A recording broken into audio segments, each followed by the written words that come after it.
I'm here at ASH 2019, and I'm going to present data on the use of the combination of venetoclax and dexamethasone in 1114 patients with multiple myeloma, relapsed and refractory.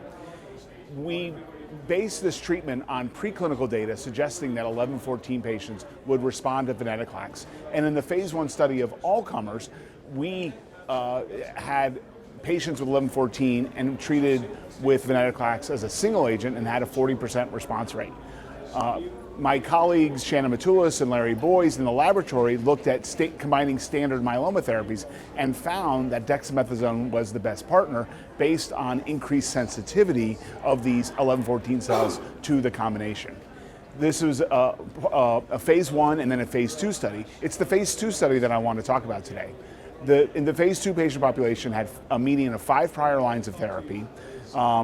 87% of them were refractory to daratumumab, and they all had been exposed to lenalidomide and a proteasome inhibitor. And in that patient population, the dosing was 800 milligrams daily, and 800 milligrams starting from day 1, no ramp-up dosing, 800 milligrams daily of venetoclax, and 40 milligrams once per week of dexamethasone. In this study, the overall response rate was 48%, and the duration of response was more than 1 year. Progression-free survival was right at 1 year, and overall survival was right at 1 year. And so when you think about a patient population where there's median 5 prior lines of therapy and 90% are refractory to daratumumab, this response rate is very impressive.